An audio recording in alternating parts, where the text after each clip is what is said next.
यशन glory YouTube channel के online platform पे मैं हसन सिंह एक बार फिर से आपका हार्दिक स्वागत एवं अभिनंदन करता हूं। बीएड परीक्षा जो 6 सितंबर से प्रस्तावित है, 6 सितंबर से होनी है, उसकी तैयारी के क्रम में हम कंटिन्यू चर्चा कर रहे हैं कि जो भी पेपर में जहां भी आपको समस्या आनी है, जो भी इम्पोर्टेंट टॉपिक है, उस टाइप से हम लगातार चर्चा कर रहे हैं। तो इसके पहले के क्लास में हमने चर्चा किया था शिक्षण विधियों के बारे में। वहाँ पे हमने शिक्षण विधि है क्या इसके बारे में आपको हमने बताया था। उसके बाद हमने आपको बताया था कि व्याख्यान विधि क्या होता है, और उसके बाद हमने आगमन विधि की बात की थी। आज हम चर्चा करेंगे निगमन विधि की। आज हम चर्चा करेंगे निगमन विधि। निगमन विधि, डिडक्टिव मेथड। निगमन विधि, निगमन विधि होता क्या है, सबसे पहले हम इसको जानेंगे कि ये निगमन विधि जो है ये होता क्या है। तो निगमन विधि जो होता है वो जो पहले से स्थापित नियम होते हैं, पहले से जो स्थापित सूत्र होते हैं, पहले से स्थापित जो प्रमाण होते हैं, उनका प्रयोग करके अध्यापक अपने छात्रों को समस्या समाधान करना सिखाता है। सीधा सीधा आसान शब्दों में समझिए कि इसमें जो पहले से स्थापित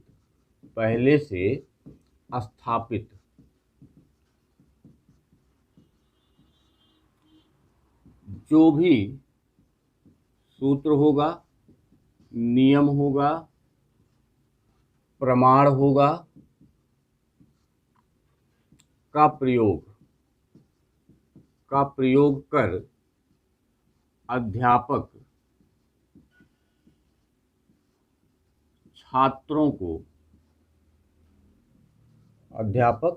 छात्रों को समस्या समाधान करना सिखाता है। आगमन विधि में हमने कल आपको बताया था कि पहले बहुत सारे उदाहरण दिए जाते हैं और उससे हम किसी फार्मूले को निकालते हैं, किसी सूत्र को निकालते हैं, किसी नियम को निकालते हैं, किसी प्रमाण को निकालते हैं, किसी सिद्धांत को निकालते हैं। लेकिन यहाँ क्या होता है, पहले नियम बताए जाते हैं, बाद में पहले नियम बताए जाएंगे, सूत्र बताए जाएंगे, प्रमाण बताए जाएंगे, सिद्धांत बताए जाएंगे। ये सारी चीज़ें पहले बता दी जाती हैं और बाद में उदाहरण दिया जाता है। तो अंतर दोनों में एक दूसरे का जस्ट उल्टा ही है कि वहाँ पहले उदाहरण बताए गए, फिर नियम निकलवाया गया, फिर सूत्र निकलवाया गया, फिर सिद्धांत निकलवाया गया, फिर प्रमाण निकलवाया गया। यहाँ क्या होगा, सूत्र, सिद्धांत, प्रमाण या जो भी नियम होंगे पहले बता दिए जाएंगे और उसके उदाहरण बाद में दिए जाएंगे। तो यहाँ इसमें होगा क्या, सबसे पहले हम कह सकते हैं कि ये नियम से, सबसे पहले हमने नियम बताया, नियम से उदाहरण की ओर सूत्र के हिसाब से ये चलता है, नियम से उदाहरण की ओर। दूसरा, जो नियम होते हैं कल हमने बताया था कि वो सामान्य हो जाता है, क्योंकि वो उसका हम सामान्यकरण करके एक नियम निकालते हैं तो वो सामान्य हो गया। तो सामान्य से विशिष्ट की ओर हो गया, सामान्य से विशिष्ट की ओर। सामान्य का मतलब जो भी हम नियम निकालते हो तो सामान्य उस परिस्थिति में हर जगह वो अप्लाई होगा, हर जगह वह लागू होगा। तो इसका मतलब हो गया कि ये सामान्य से विशिष्ट की ओर हो गया। अब जो नियम होता है वो सूक्ष्म होता है, बहुत सारा प्रयास करके, बहुत सारे उदाहरणों पर हम अप्लाई करके तब हम एक नियम, एक सूत्र का प्रतिपादन करते हैं, एक सिद्धांत का प्रतिपादन करते हैं, एक प्रमाण का प्रतिपादन करते हैं। तो जब हम प्रतिपादन कर दिए तो वो सूक्ष्म हो गया, उसके पहले तो बड़ा था, लेकिन बाद में हमने क्या किया, उसको सूक्ष्म कर दिया। जैसे आर्किमिडीज ने जब अपने सिद्धांत को दिया होगा तो सिद्धांत तो उसने 2 लाइन में दे दिया कि जब कोई वस्तु किसी द्रव में डुबोई जाती है तो वह पूर्ण या आंशिक रूप से उतना ही द्रव हटाती है जितना उसका भार होता है, जो भी है।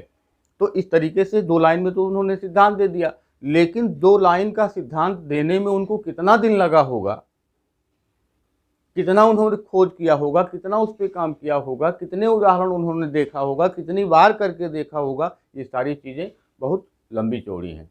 तो वो तो आपका स्थूल कह सकते हैं उसको। तो इसमें क्या होगा कि सूक्ष्म से हम स्थूल की ओर जाते हैं, सूक्ष्म से हम स्थूल की ओर जाते हैं, क्योंकि सूक्ष्म का मतलब होता है नियम। छोटा कर दिया हमने, तो जब छोटा हमने कर दिया तो इसका मतलब हो गया कि वह क्या हो गया, सूक्ष्म हो गया। उसके बाद अगला है प्रमाण से प्रत्यक्ष की ओर, प्रमाण से प्रत्यक्ष की ओर। प्रमाण से प्रत्यक्ष की ओर, प्रमाण क्या है, प्रत्यक्ष क्या है? प्रमाण का मतलब कि आर्किमिडीज ने अपने सिद्धांत को प्रमाणित कर दिया, सिद्धांत का उन्होंने प्रतिपादन किया, प्रमाणित किया, तब सिद्धांत उन्होंने दिया। तो प्रमाण तो उपलब्ध हो गया, आर्किमिडीज के सिद्धांत के रूप में प्रमाण एक हमारे सामने उपलब्ध हो गया। लेकिन अगर हम क्या कर रहे हैं, उस नियम को अगर हम चर्चा कर रहे हैं, तो इसका मतलब कि हम कहीं से द्रव लाएंगे, एक बाल्टी में हमने पानी रखा, उसमें एक वस्तु को डुबोया और उसके बाद देखा हमने सिद्धांत उस पर लागू होता है कि नहीं लागू होता है। तो हम कर क्या रहे हैं कि प्रमाण तो हमारे पास पहले से था, आर्किमिडीज ने दिया था, और उसको हम प्रत्यक्ष रूप में क्या कर रहे हैं, चर्चा कर रहे हैं, प्रत्यक्ष रूप में हम उसको देख रहे हैं। तो ये हो गया प्रमाण से प्रत्यक्ष की ओर। तो ये शिक्षण सूत्रों का प्रयोग हम इसमें क्या होता है करते हैं, किसमें, निगमन विधि में। तो निगमन विधि का मतलब फिर से एक बार साधारण शब्दों में समझने का प्रयास करिए कि जो भी पहले से स्थापित नियम होते हैं, सिद्धांत होते हैं, प्रमाण होते हैं, सूत्र होते हैं, उसको बच्चे को हम पहले बता देते हैं और उसके बाद उसी पे बच्चा अप्लाई करके वो कार्य करता है।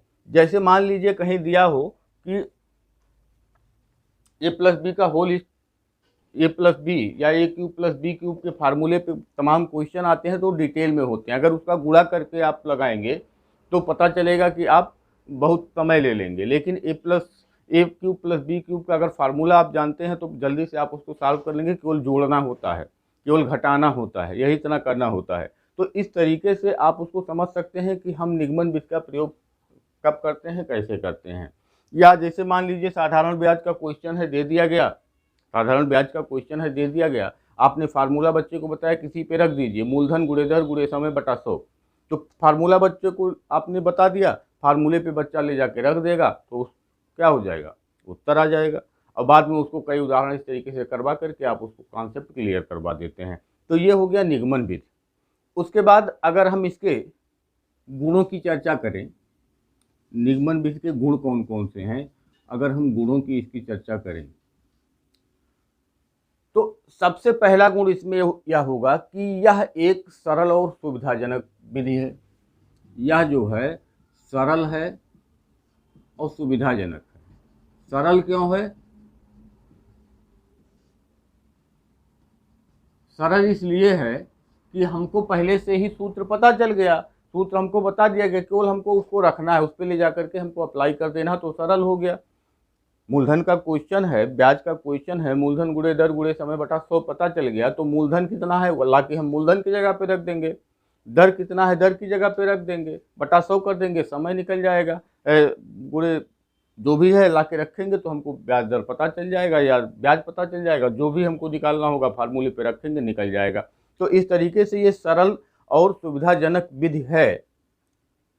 साधारण ब्याज में आपको हमने ये प्रयोग करके हमने आपको बताया। उसके बाद स्मरण शक्ति के विकास में सहायक होता है। दूसरा कह सकते हैं कि स्मरण शक्ति के विकास में सहायक होता है। तो स्मरण शक्ति के विकास में सहायक कैसे होगा, जब आपको फार्मूला याद रहेगा कि मूलधन गुणे दर गुणे समय बटा 100 बराबर साधारण ब्याज होता है, तब तो आप अप्लाई करेंगे। तो जब आप उसको याद करेंगे तो इसका मतलब स्मरण क्षमता आपके अंदर होनी चाहिए। तो स्मरण क्षमता जो है उसमें यह क्या करता है, विकास करता है। यह संक्षिप्त होता है। पहली बात कि यह संक्षिप्त एवं व्यवहारिक विधि है। संक्षिप्त एवं ये व्यवहारिक विधि है। संक्षिप्त का मतलब कि जब हम केवल फार्मूला उठाए उसी पे अप्लाई किए हमारा उत्तर आया तो संक्षिप्त हो गया। अगर हम उसी को आगमन विधि से जाते तो पहले कई उदाहरण देने पड़ते, उसके बाद हम उस पे जाते तो हमारा उत्तर आता। तो आगमन विधि क्या हो गया, एक लंबी चौड़ी विधि हो गई। निगमन विधि क्या हो गया, एक संक्षिप्त विधि हो गया।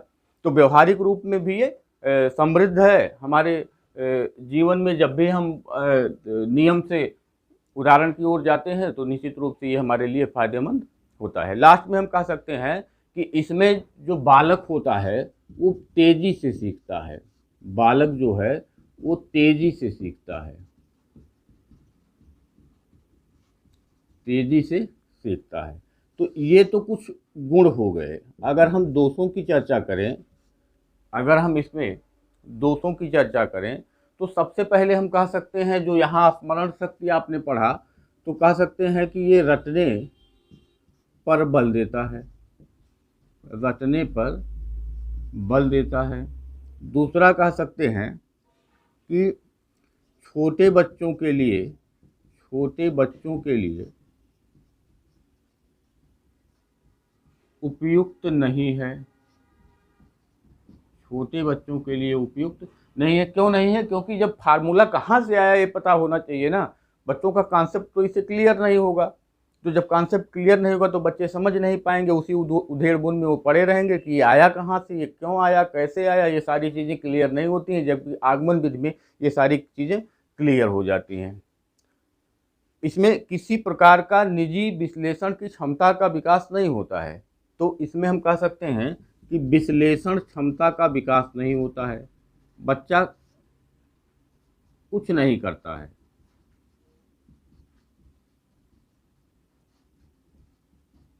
विश्लेषण क्षमता का विकास नहीं होता है। जब फार्मूला उसको रटना है तो विश्लेषण क्यों करेगा वो, और विश्लेषण करना टीचर सिखाता भी नहीं है, तो विश्लेषण क्षमता जो हुआ वह विकसित नहीं होता है।